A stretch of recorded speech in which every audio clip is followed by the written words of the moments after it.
Good morning, everyone. I think there are still people trickling in, but we will get started here. We are doing this webinar style, so please hold on to your questions until the end of our presentation, and then if you want to ask them verbally, we can enable speech for you. I think you all know me. I'm Mattias Olshausen, the e-learning coordinator here. You may not know my co-presenter, Jeni Richline, our new instructional design specialist. Hi, I'm Jeni. And our presentation today covers organizing and structuring your courses, and we will talk about Canvas templates and course mapping in particular.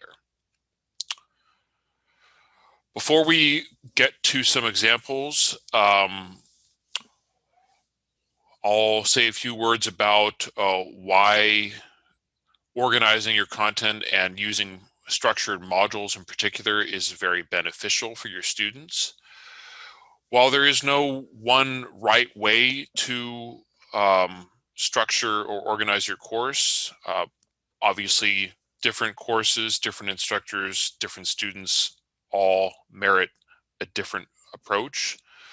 Having some predictability to your course and ease of navigation always helps.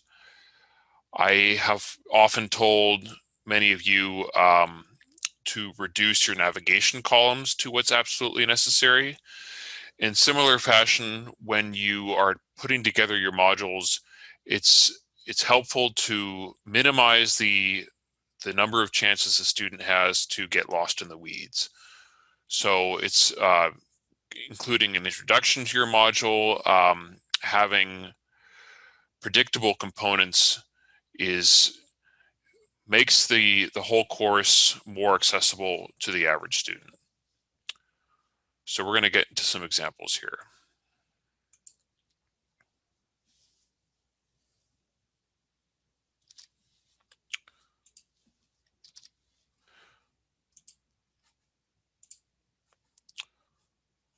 To begin with, I'm going to show some examples that were produced right here at Big Bend.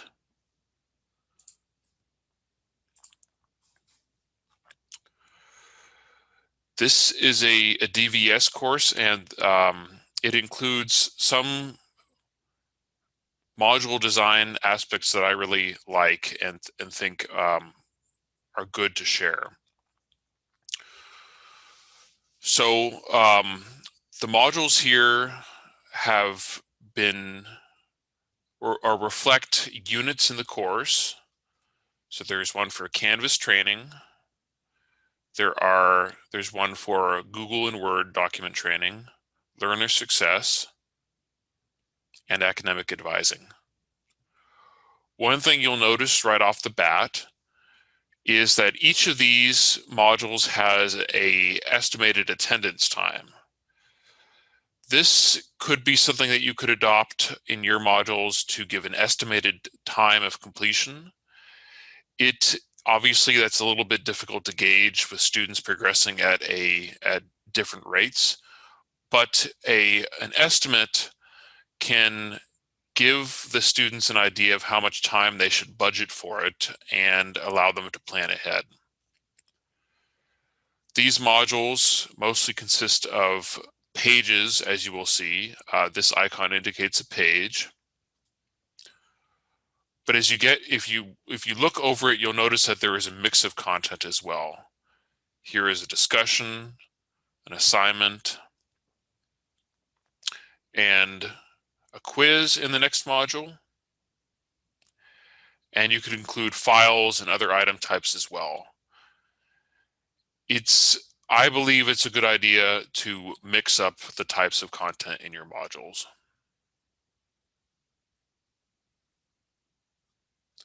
And each module is clearly labeled as to what it will cover.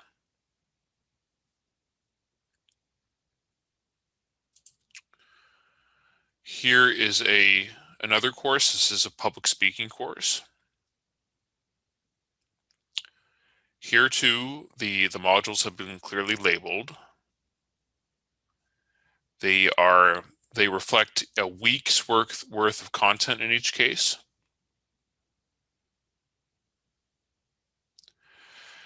And here, these also feature an additional piece of structuring. This is a text header. This is something that I did not know about myself until I had started working here, but a text header is a very easy thing to add. To do so, you'll go to the plus sign at the title level of the module, as you would with any other item. Then you go to text header. I'm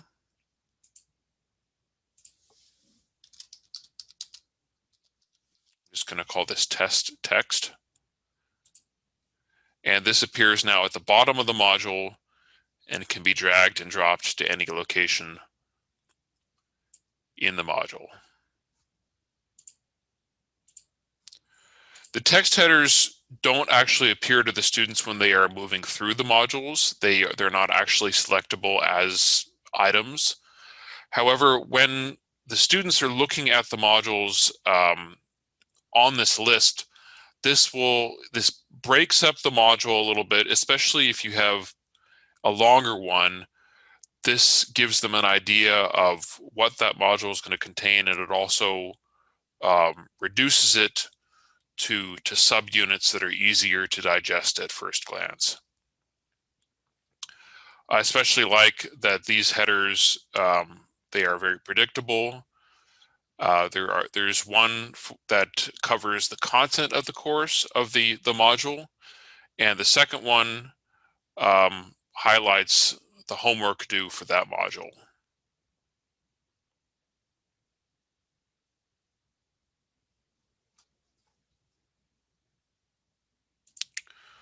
This next course, a history course, unlike the other two, the home page is not the module list, but a front page. And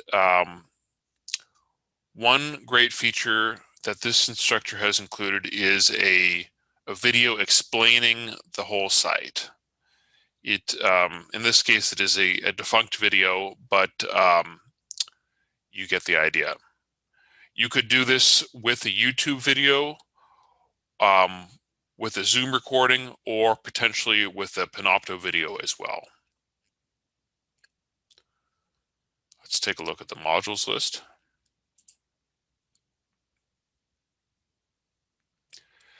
This instructor is also making use of headers, as you can see. There is an introductory module that is clearly labeled.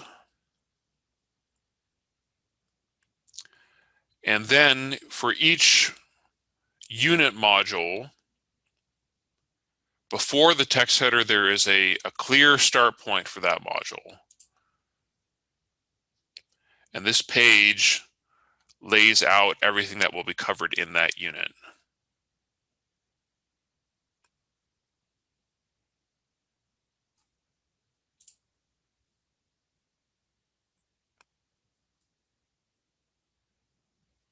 Here too, there's a good mix of content types, quizzes and pages. The structure of each module is fairly predictable, but the content is varied. Now, I know from my own experience that starting a course from scratch with no structure whatsoever is difficult and intimidating. Looking at that blank page and not knowing where you're going to go with it is a difficult starting point. In Jenny's half of the presentation, she's going to talk a bit about how to visualize that, about how to map out a course. But before we get to that, I'm going to share some templates that you can use to help get yourself started with a course. And the ones I'll be sharing are located in Canvas Commons, the link for which is found in the account level navigation column on the left.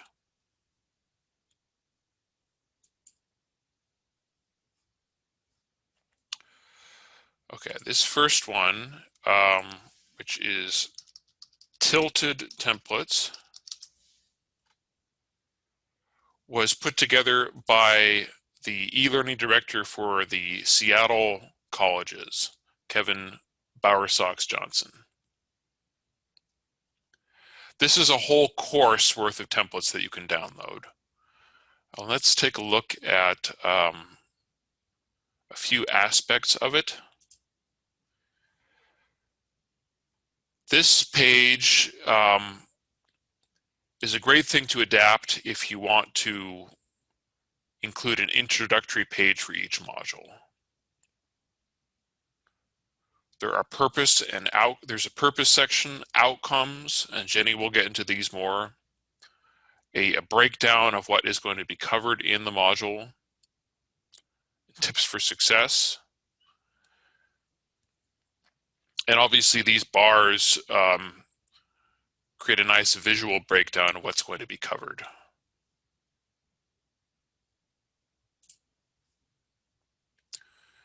And there are templates here for most of the basic types of items and content.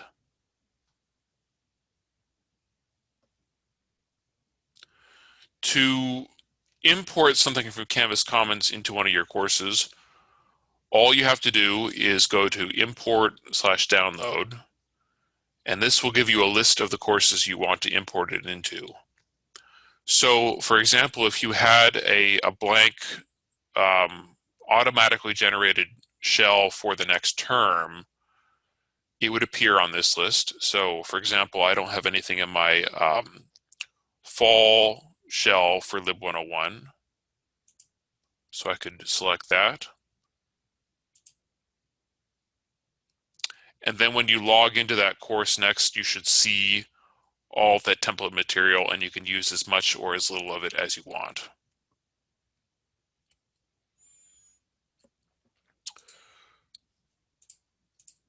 This next template was also created by a member of the e-learning council group here in Washington. And this too is a whole courses worth of templates, or rather it's an introductory module and a unit module, and these are both very simple, but it can be something. A very simple template can be enough to get you started with designing the meat of your course. I am working on creating a template module of my own. At the moment, it is very much just at the outline or skeletal phase, but I will be sharing that in an easy to access location such as Commons when it's done.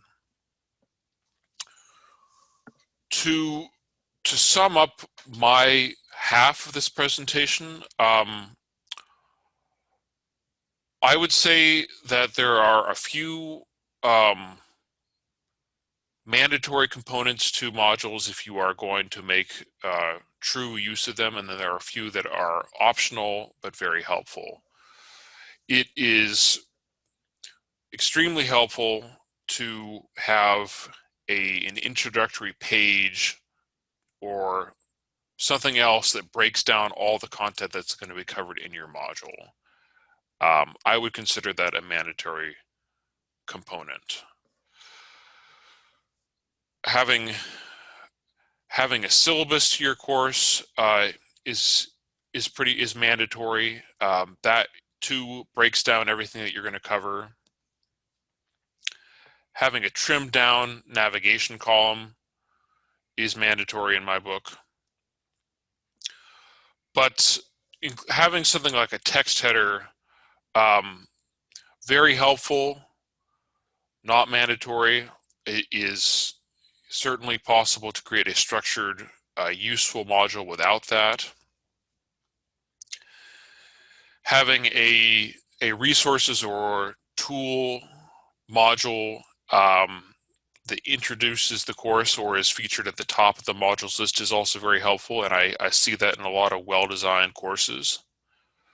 But there are other ways that you could showcase those resources as well.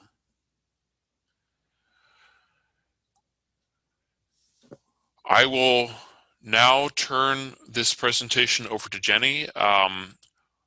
Please hold your questions for both of our sections until she is done. All right, thank you, Mattias. We're going to be stepping backwards now. Now that we've seen where all the content lands in Canvas, we're going to be taking a step back and thinking about how do I get my course ready to move it into Canvas. And that's difficult because your course is going to look very different and feel very different when you're teaching in a traditional classroom setting. And when you start to work with blended learning, where some of your content is online, or 100% online learning, when all of the learning and the interaction is taking place online, it's going to look a little bit different and it's going to feel different. And it will stretch you a little bit as you think about how to create more learning experiences that are possible in the online environment that really aren't possible in the traditional classroom. And that's the exciting part about it, that there are opportunities for students to do some really neat things with technology and to interact with each other. And you'll see the benefits there.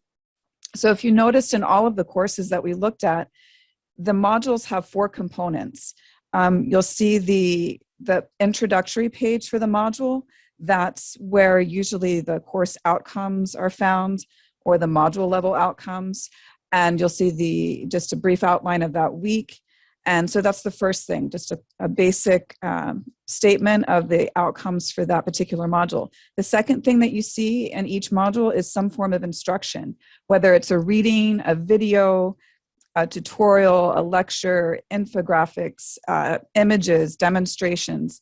That's where the instruction is taking place. Then the third component you see is activities. And there are 3 kinds of activities. As we think about learning, there's learner to content, where the learner is interacting with the content.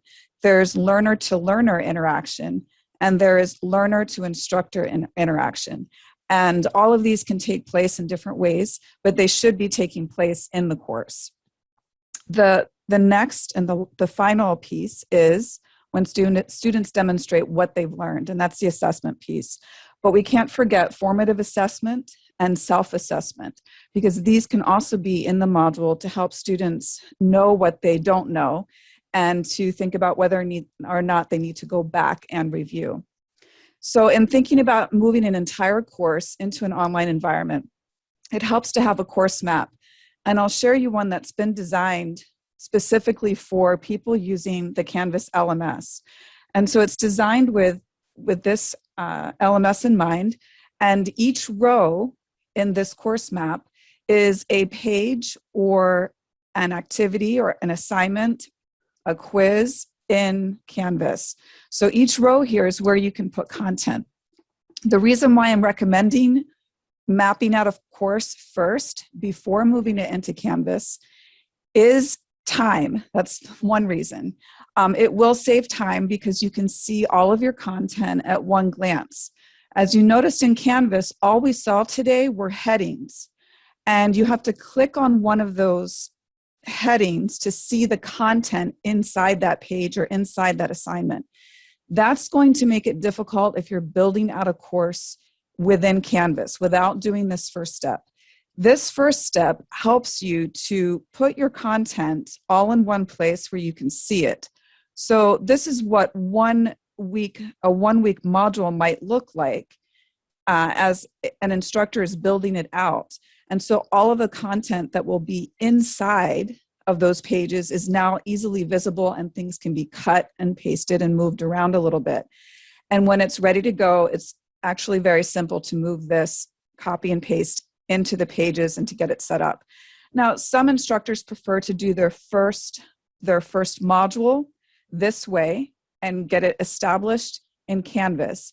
And then for discussions, if they have the same directions that they're going to be using each time, they might want to copy that discussion page in Canvas and just reuse that. You make 5 copies, and then you add your unique discussion questions to each one of those copies.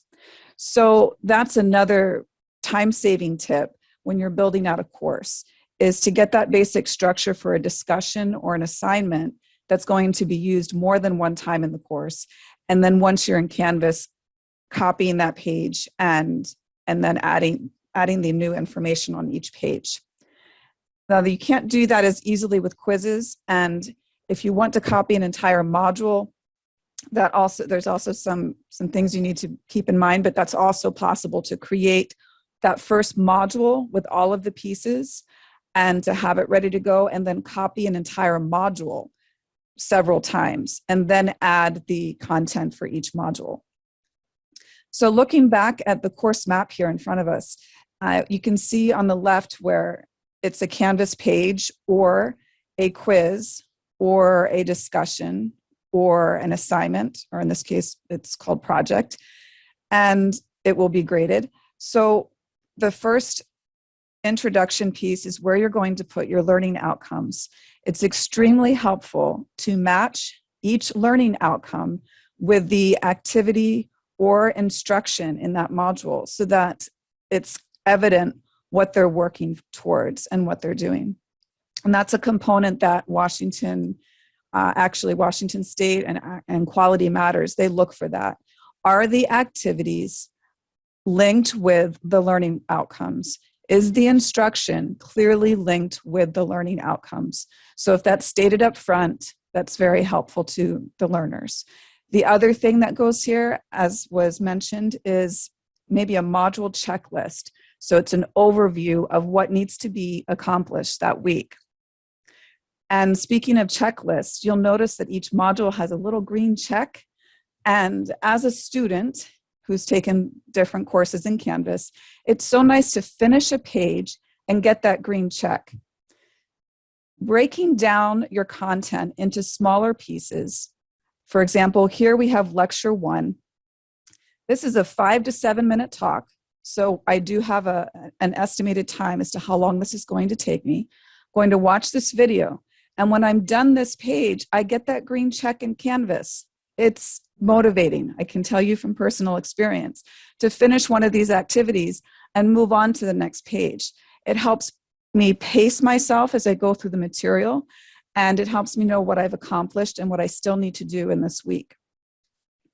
And you'll see in the next page right here, it's a Canvas page and we have videos.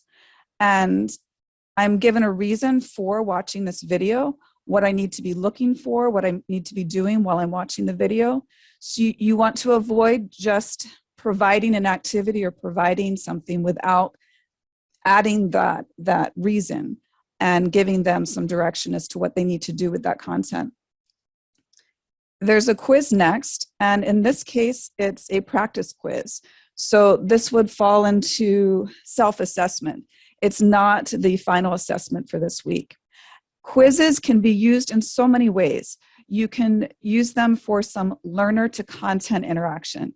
For example, if you have a piece that you want them to read, you can have them find highlighted sections of the text and interact with the text a little bit and use the quiz feature for that. So take a look at some of the different options. There's many options in there. It's not just multiple choice. There are different options for helping the learners interact with the content and using that quiz feature. So think of it not just as assessment, but also as a learning activity or a practice activity. For the discussion pieces I mentioned, it's great to have very clear expectations. We can see here that the assignment says to use at least 50 words to address each discussion question. This is very short. Some of the templates that you just saw that Mattias showed you give you some really good directions and guidance on how to add that information there in the discussion, because you don't want to find out halfway through the year or halfway through a course that your students are having trouble answering questions in a way that's in the way that you really want them to. And so having these expectations clear up front is one of the big differences between online learning and classroom instruction. These directions here are just so important. And finally, there's an assessment at the end. This would be an assignment. And the assignment is to create an infographic. And the link is provided so that the students can use that technology to create the infographic. This is something that can only be done with this particular link. So it's using technology in a new way. It's not something that they would be able to do in the classroom. It's also giving them the skill of presenting information visually, and that's a really good thing for them to be able to do. I have notes and comments here at the bottom. This is where my job, this is what I can offer as an instructional designer. I love looking at course maps. I love looking at courses that are already designed and giving feedback. And in this case, an instructor is sending this to me and asking me to jump in here and do a couple of things to make sure everything's set up properly and ready to go. So in conclusion, it's really important to organize course content before it's moved into Canvas. And then once you get some of those basic pages ready and moved in there, then you can duplicate those pages in Canvas, or you can even duplicate an entire module. And this particular Word document will help you to get everything in place before you start moving your content into Canvas.